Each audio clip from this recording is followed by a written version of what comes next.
Con la palabra en el corazón. Un desafío a navegar por las corrientes del conocimiento de la palabra de Dios. No se despeguen, que ahora comienza Con la palabra en el corazón.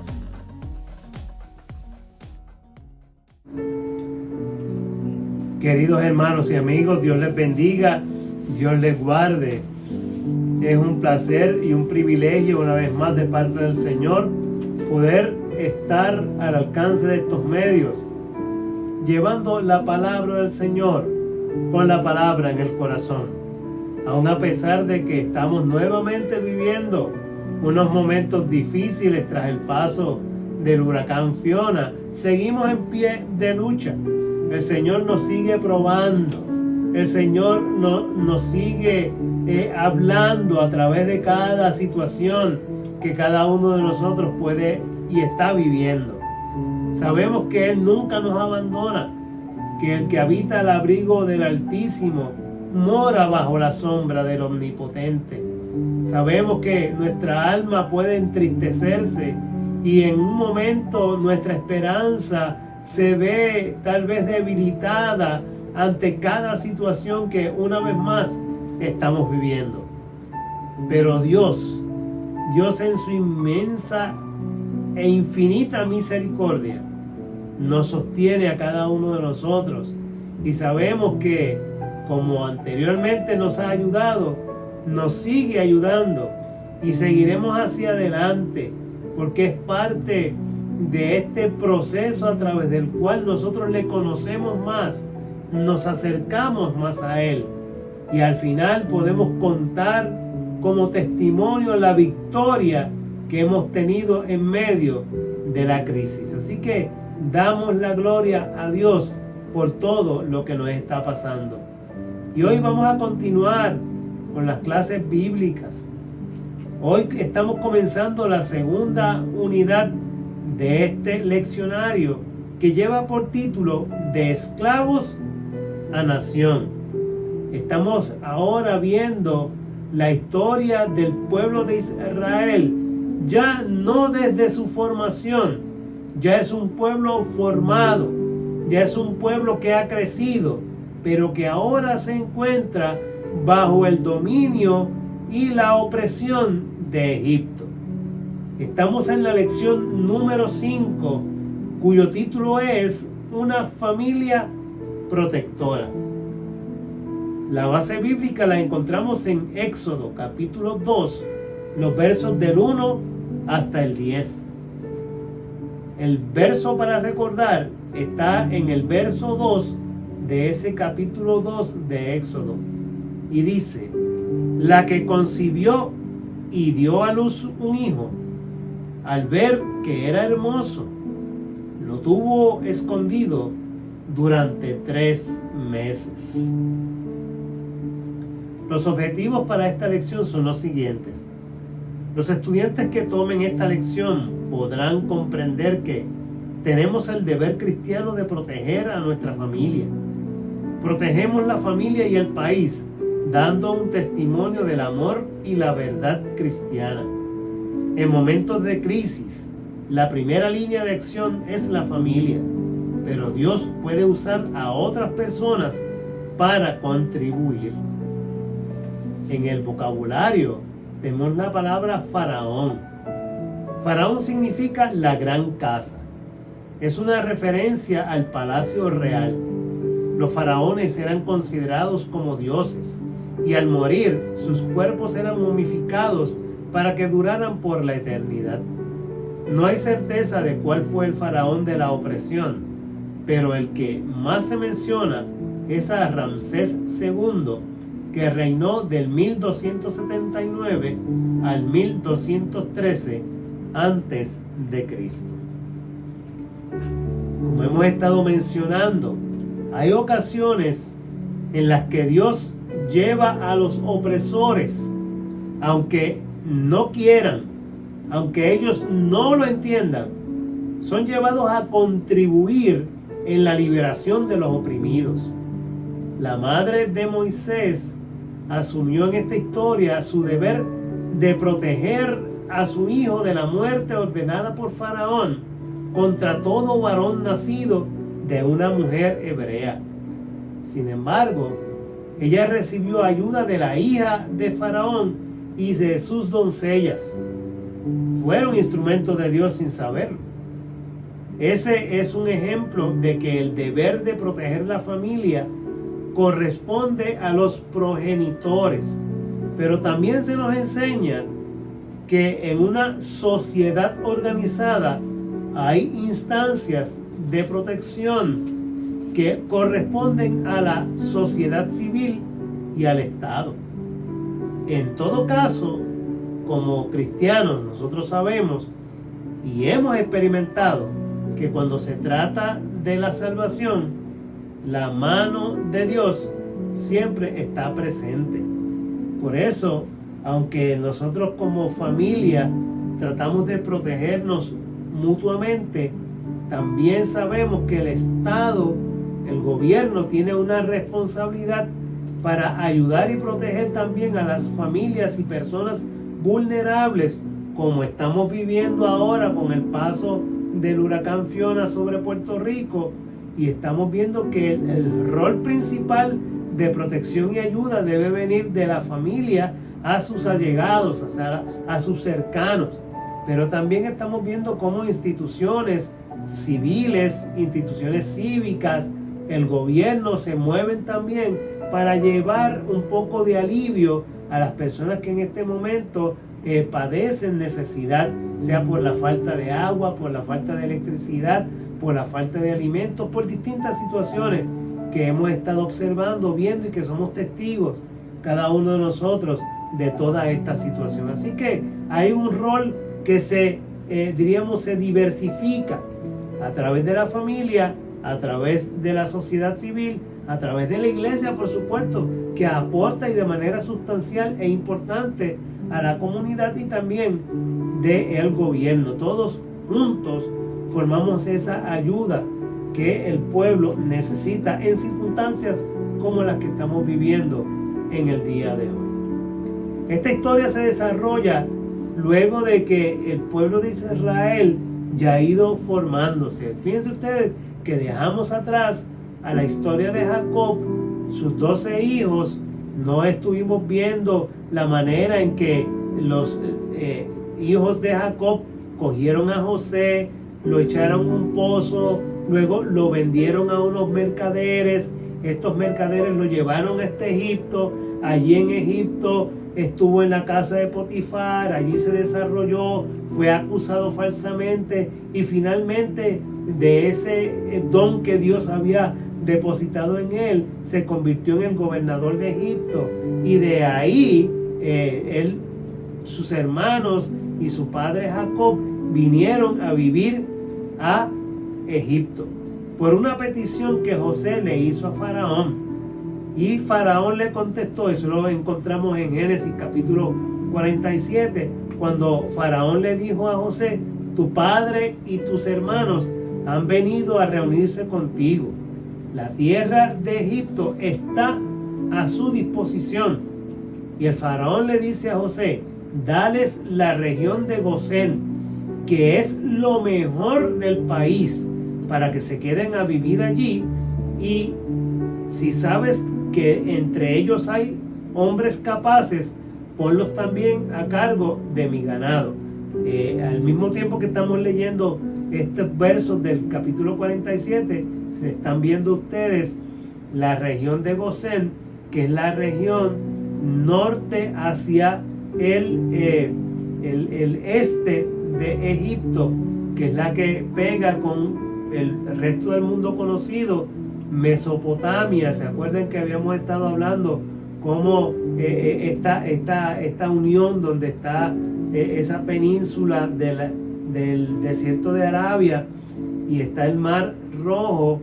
Ahí en esa unión, esa parte que es la desembocadura del río Nilo, ahí eso es Gosén, una región que está al delta del Nilo, y era sumamente rica en términos de pastos, y como principalmente la familia de José se dedicaba a la crianza de ovejas, pues esa fue el mejor lugar que le pudo haber dado el faraón de Egipto para que ellos crecieran y se desarrollaran. Así que esta es la región donde fueron a vivir la familia de José y todo el pueblo que se formó de sus descendientes. Como ustedes podrán ver aquí, ya mirando el mapa de África, lo que es la región de Egipto, está señalado, ¿verdad?, con una bolita roja lo que fue Gosén, cómo se une al resto del Medio Oriente, lo que es el desierto de Parán y toda la ruta que luego el mismo pueblo de Israel, al salir de Egipto, que lo veremos más adelante, llegan entonces a la tierra prometida, a la tierra que Dios había dado a los hijos de Israel. Así que todo esto ya se dio, o sea, todo este desarrollo de Israel creciendo como pueblo en Egipto ya se ha dado, y estamos entonces ante el evento de cómo surge la figura de Moisés. Así que vamos al Éxodo capítulo 2, y vamos a leer estos versos del 1 al 10, que son la lectura bíblica para esta lección. Dice: un hombre de la tribu de Leví se casó con una mujer de la misma tribu, la cual quedó embarazada y tuvo un hijo. Al ver ella que el niño era hermoso, lo escondió durante 3 meses. Pero no pudiendo tenerlo escondido por más tiempo, tomó un canastillo de junco, le tapó todas las rendijas con asfalto natural y brea para que no le entrara agua, y luego puso al niño dentro del canastillo y lo dejó entre los juncos a la orilla del río Nilo. Además, le dijo a una hermana del niño que se quedara a cierta distancia y que estuviera al tanto de lo que pasara con él.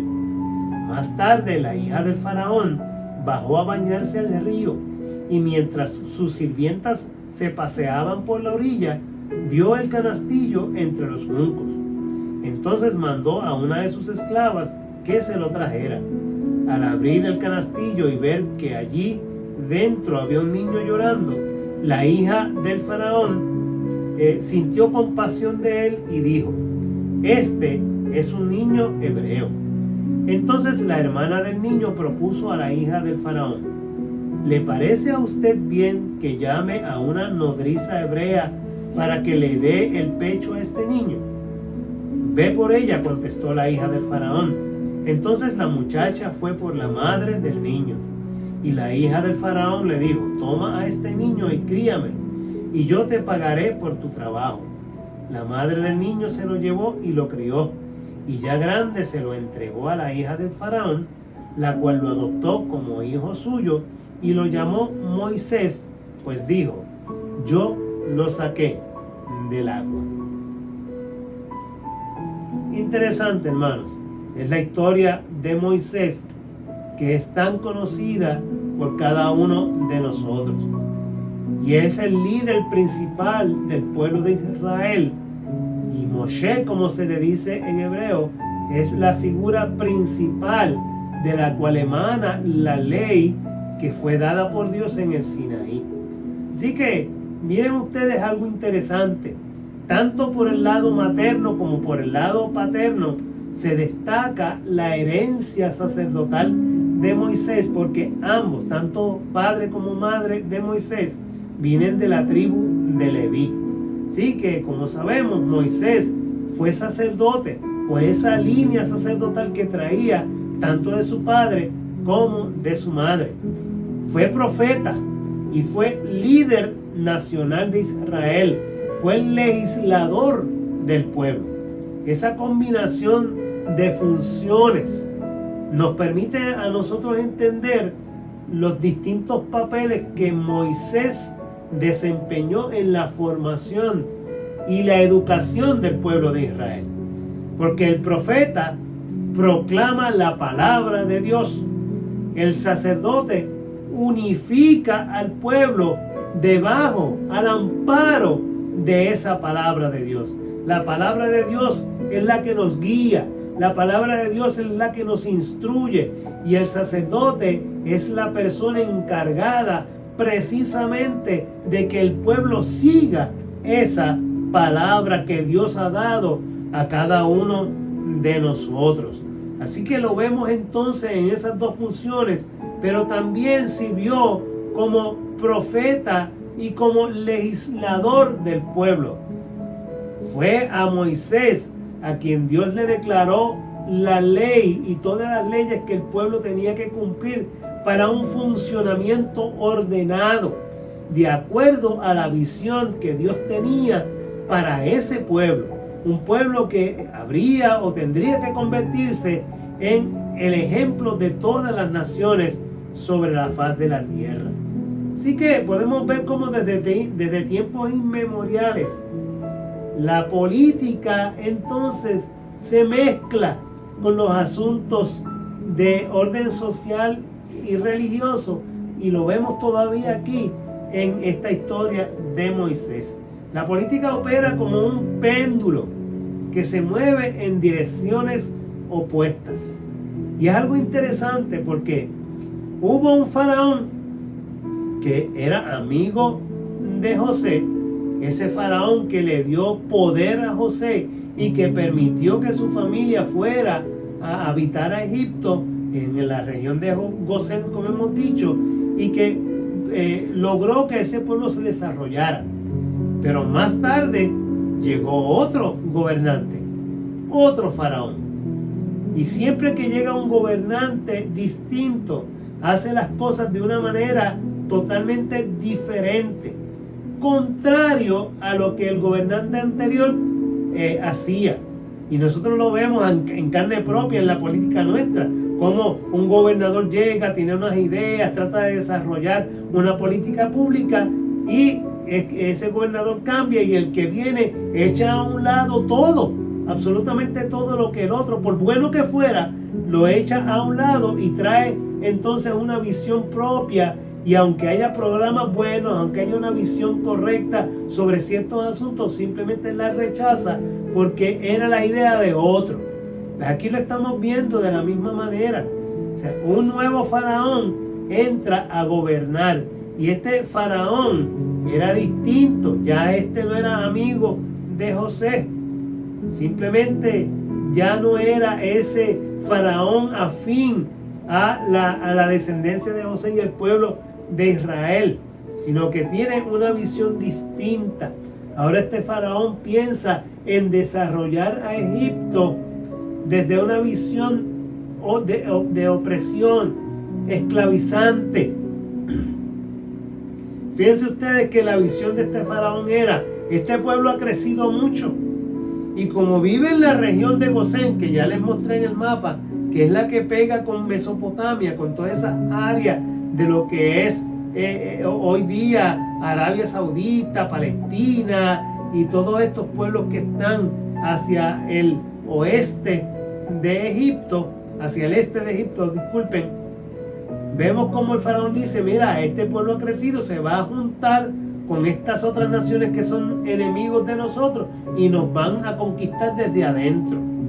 Por lo tanto, dentro de esa visión de miedo de que podrían ser conquistados desde adentro, comienza a esclavizar al pueblo de Israel.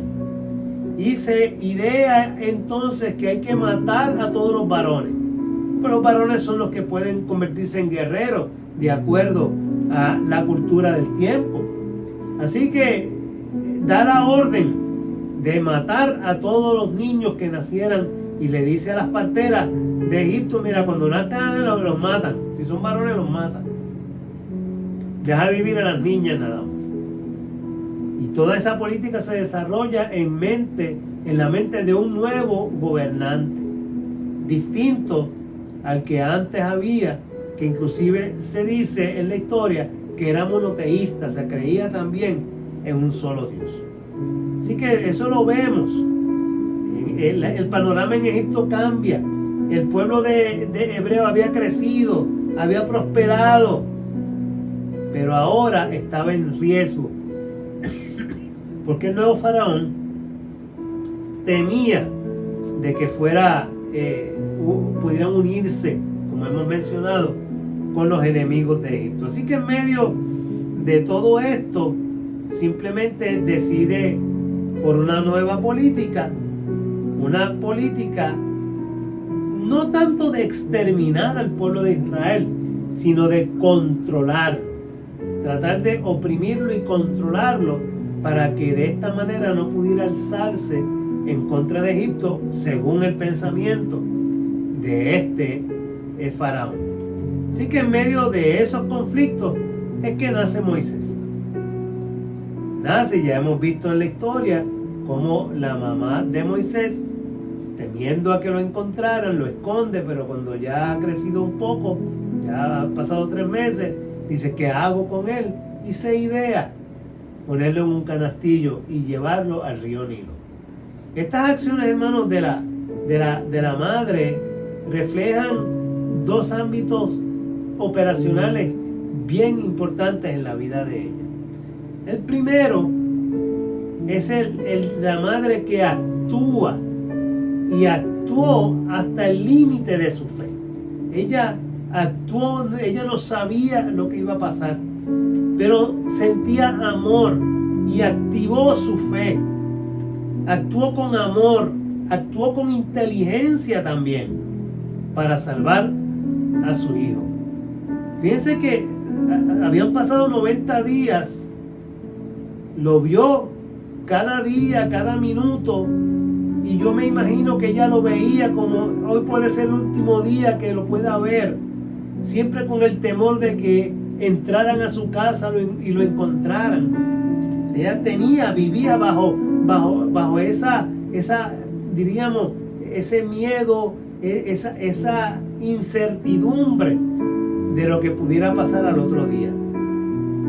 Así que, temiendo ella esto, entonces se idea de poner al niño en un canastillo. Pero entonces la vemos actuando con prudencia, con inteligencia, pero por el otro lado también vemos cómo Dios actúa conforme a sus propósitos y al llamado que Dios ya tenía desde el vientre de esa madre para Moisés. Cómo la providencia no solamente lo rescata y llena y Dios contesta a la fe y a la esperanza de esa madre.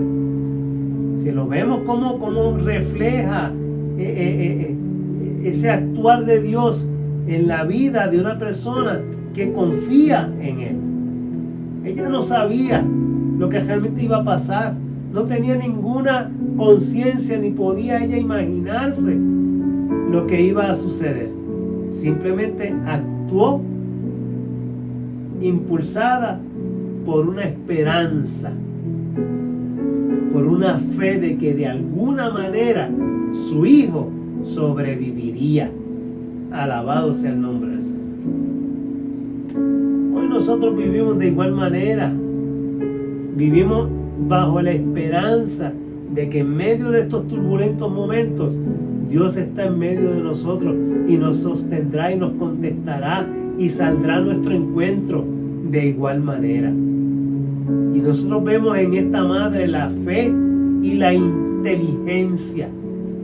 Una fe y una inteligencia que le permitía trabajar y esperar con pasión de alguien. Ella no sabía. Ella simplemente esperaba que alguien se moviera por compasión, por misericordia, y que pudiera encontrarlo y que en lugar de entregarlo a las autoridades, lo pudiera salvar. Así que la fe de ella la vemos complementada por esa estrategia inteligente, porque fue una mujer inteligente también. Cuando le dice a la hermanita de nene, síguelo a ver qué pasa. Discretamente, pero síguelo. A ver lo que pasa. Y aquel niño hebreo que por el dictamen de Faraón estaba condenado a muerte.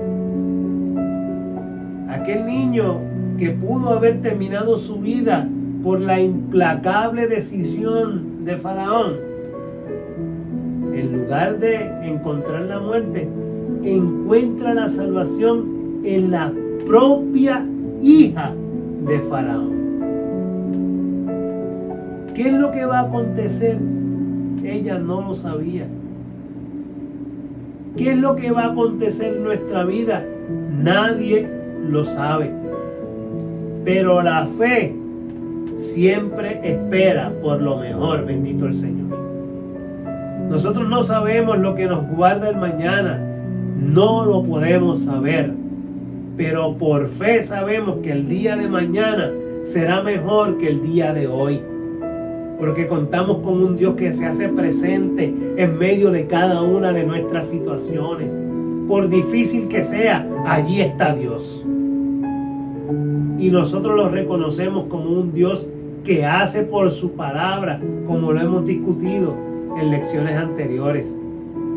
Por eso podemos confiar plenamente en que nuestra vida está resguardada en las manos de nuestro Dios.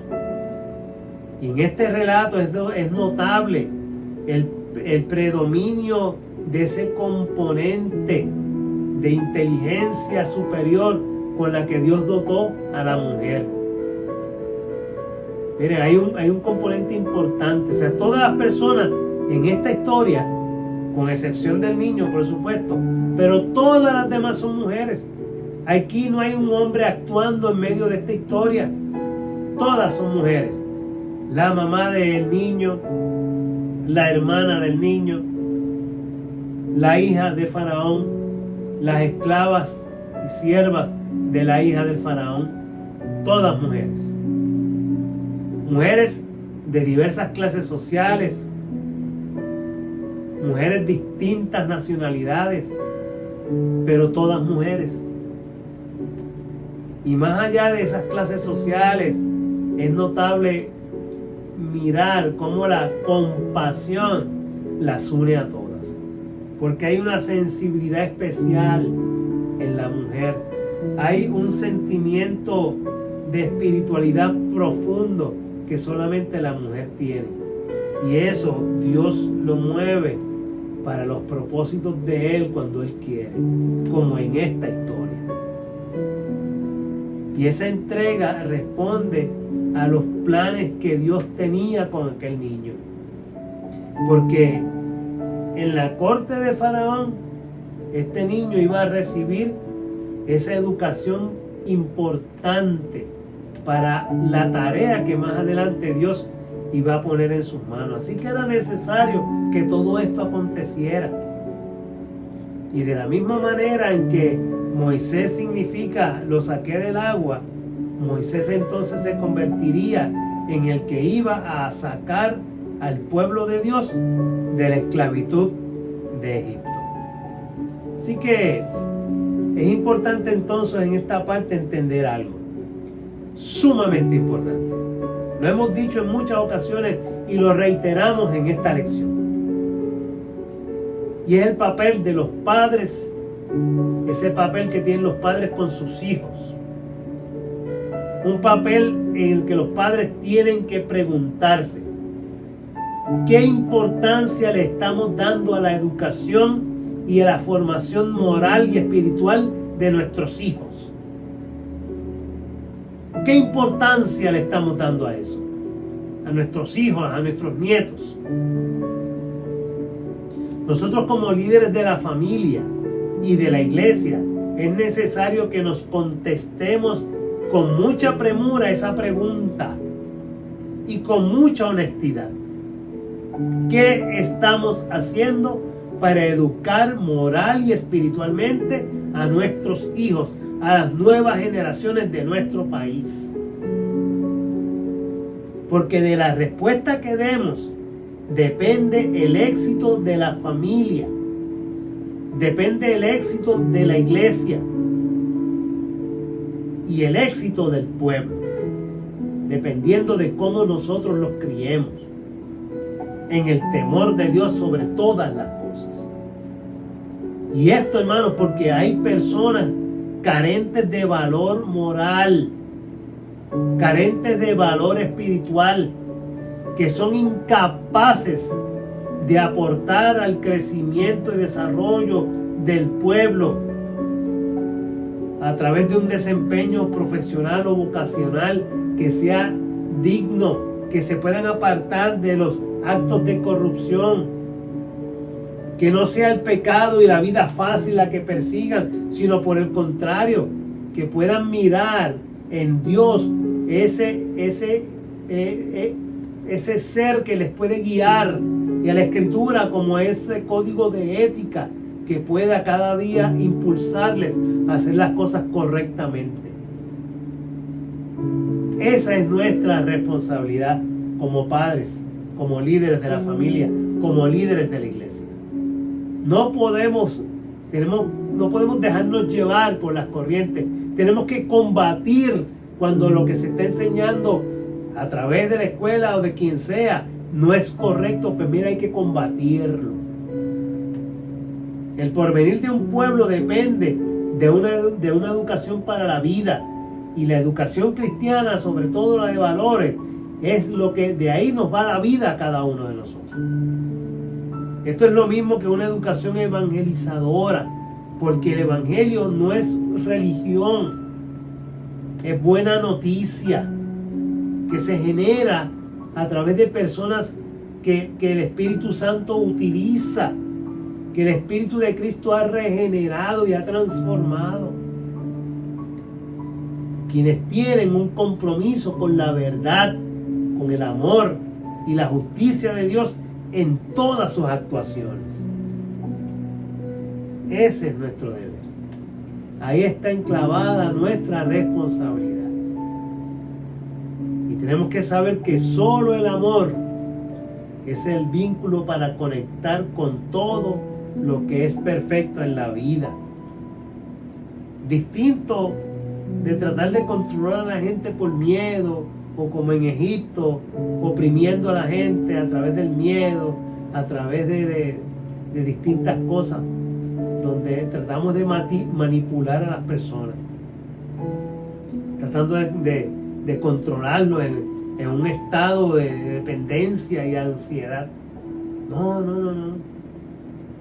Nosotros podríamos educar mejor basados en el amor y el autocontrol, que es sustentado siempre cuando conocemos la verdad.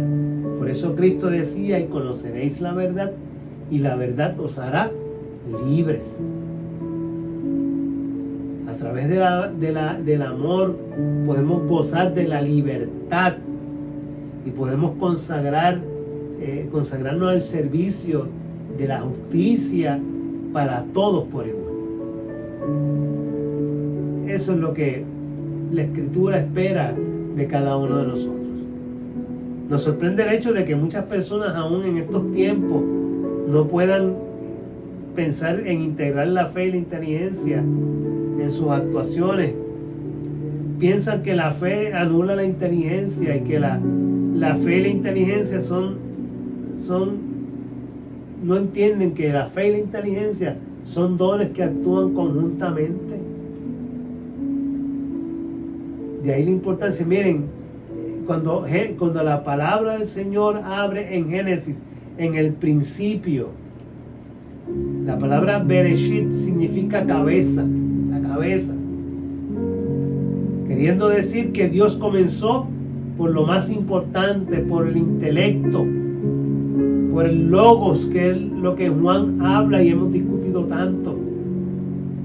Es a través del conocimiento de una mente perfecta, de una mente inteligente, que las cosas en el mundo fueron creadas en un orden y en un valor perfecto para que nosotros pudiéramos vivir plenamente. Por lo tanto, la fe y el intelecto no se oponen, sino que se complementan. Juntos hacen un todo, y algo muy especial, porque nace de una mente que lo pensó perfectamente todo.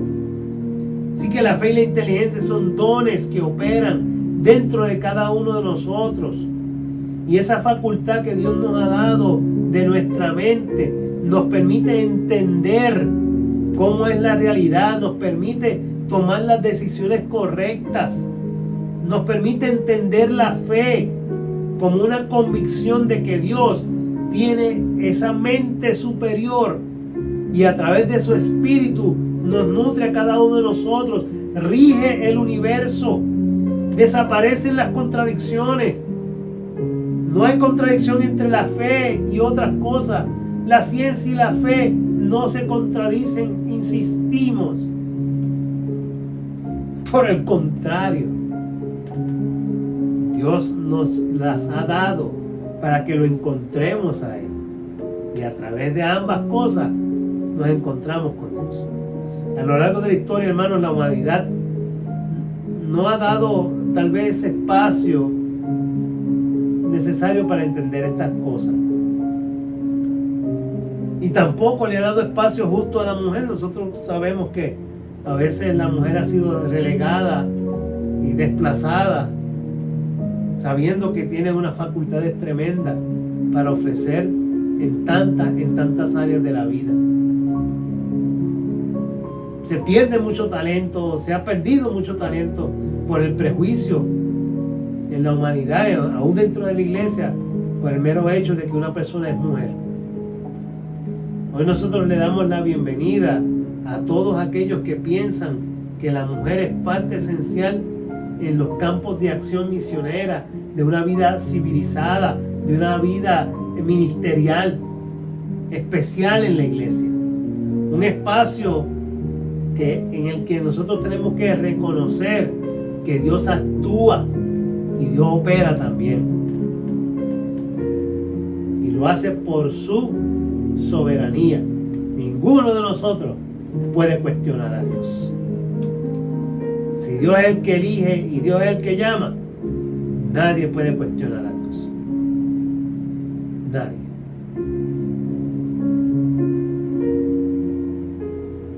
Esta lección la resumimos de la siguiente manera. La fe y la inteligencia operaron juntas en toda la estrategia que la madre de Moisés hizo para salvar a su hijo de la muerte, según el mandato de Faraón contra los varones judíos recién nacidos en Egipto. El control social basado en el miedo, como el que el Faraón instrumentó, no es ajeno a nuestra sociedad, que se vale del miedo para controlar política y comercialmente a las personas. El amor es el mejor medio de control en cuanto se ejerce como autocontrol, realizado en libertad y con base en el reconocimiento y sobre todo el conocimiento del servicio de la buena convivencia social. El papel desempeñado por las mujeres para salvar a Moisés refleja la capacidad que tienen para encaminar la sociedad por un horizonte redentor y reafirma que deben tener igual espacio que los hombres para desempeñarse en la práctica de sus talentos y así lograr el bienestar de la familia y de la sociedad. La fe y la inteligencia operan juntas en los procesos de proteger la familia y la vida en comunidad. Dios, además de usar a sus siervos para realizar su obra, puede usar personas que no le conocen. Es mediante la integración de la fe y la inteligencia que podemos hacer que nuestra familia sea protegida y también sea protectora de la comunidad social. De esta manera, examinando de esta forma esta lección en la historia de Moisés, concluimos esta lección por el día de hoy. Esperando en el Señor que sea de edificación para vuestras vidas y que puedan ustedes seguir profundizando en ella y seguir aplicándole y sacándole enseñanzas prácticas para su vida y para su familia y para la comunidad donde usted milita. Vamos a orar. Y con esto concluimos la lección de este día. Oremos. Gracias, Señor, porque redimes nuestras vidas y guardas nuestros lugares y nuestros hogares. Ayúdanos para que cada día podamos ser protectores fervientes e inteligentes, guardas de nuestras familias. Gracias porque como familias saludables formamos personas saludables, que damos testimonio viviente de tu amor y verdad, que son virtudes que sanan al mundo de sus quebrantos. En el nombre de Jesús. oramos a ti. Amén, amén, amén. Dios te bendiga, Dios te guarde. Nos vemos la próxima semana. Hemos presentado Con la Palabra en el Corazón, con sus hermanos Sandra Torres y Richard López. Gracias por acompañarnos y que Dios les bendiga.